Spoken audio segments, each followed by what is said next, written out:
Brownsville Preparatory Institute is a pre-K3 through third grade environment.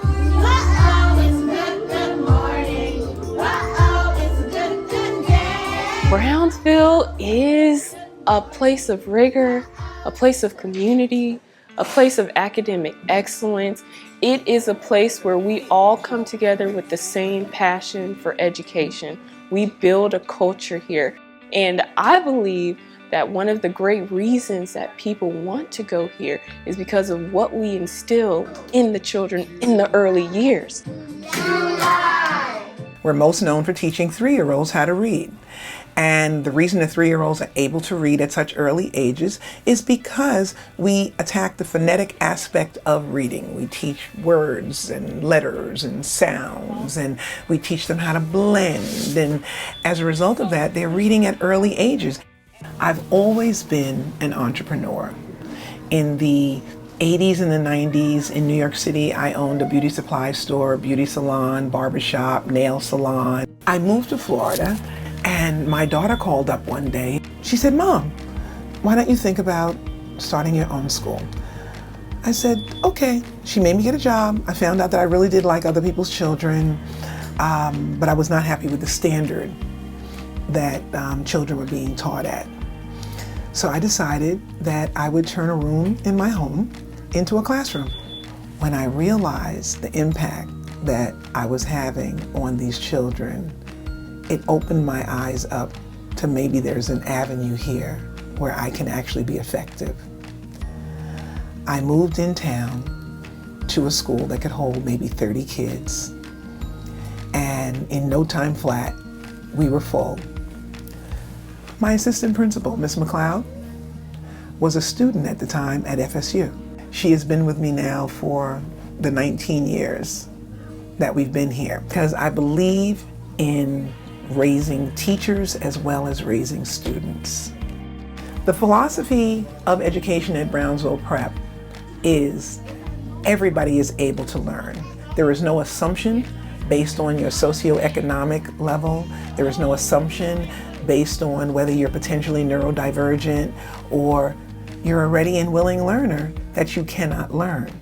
Confidence comes and starts on day one, and it continues. My job as teacher, not only to teach them something and keep them safe, but my job is also not to let that spirit of learning, that fire, that willing to do, that eagerness die down. The confidence in our students comes from the fact that we don't only drill and grill academics, education. Music is a huge part of their learning here. Learning songs, affirmations, I am somebody.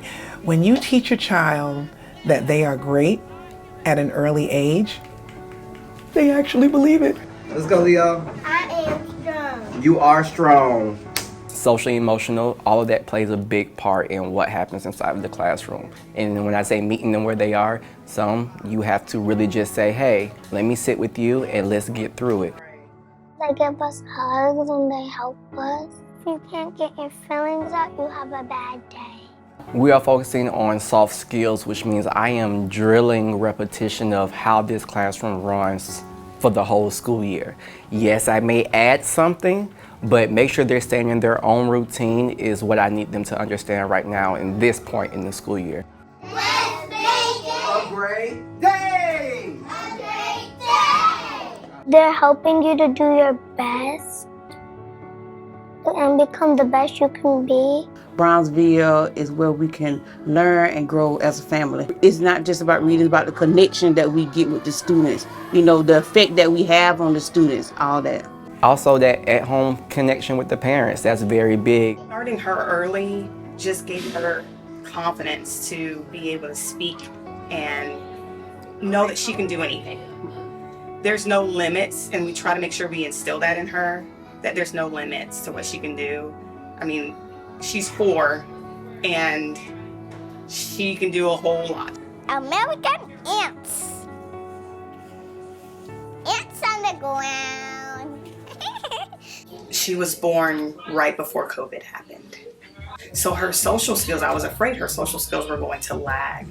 But her coming to Brownsville, they've been thriving. She's learning how to build friends and have those relationships, how to communicate, how to play with other kids. We're learning all about me, who I am, where I am in time and space and in the world, and we interact with each other. So that introduction to myself and who I am and what I want to be, that's also instilling confidence. So we get to express that and express ourselves, and once we feel like we have a voice, then our confidence follows. What is it that you want to be when you grow up? President. And I'm not joking. I'm serious. When you become a lover of learning, you just never stop learning. And that's why reading is very important in the early years, because if we can instill that culture, that love of learning, that love of reading early, their foundation is strong, it is set, and they'll just want to increase and know more. We don't hire teachers based on their academic degrees. We don't hire teachers based on the experience they've had. We hire teachers based on fit. And if they can fit in with our culture of believing what we believe for children, if they can fit in with following the structures that we've put in place in a happy and joyful way, then they're for us. What they know, how much they know, is not as important as their willingness to learn. So what you saw were teachers who were students, and matter of fact, most of our teachers and our administrators are still students. Ms. McLeod is getting her PhD. Ms. Wright is getting her PhD. Ms. Garrison has gotten her master's. Mr. Sheen just got his master's. Mr. Jackson is getting his next degree.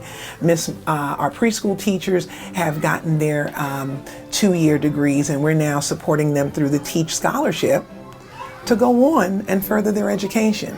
So our teachers are students, our students are students, and that is a climate that allows for constant learning to take place. They are the next generation, our next leaders, our next doctors. And that's one thing I never let them forget. I love what I do, not for a paycheck, not for recognition. I love what I do because of the kids and how it impacts the students each and every day.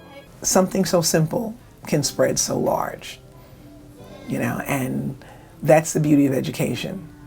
None of us own it, but we can all share it.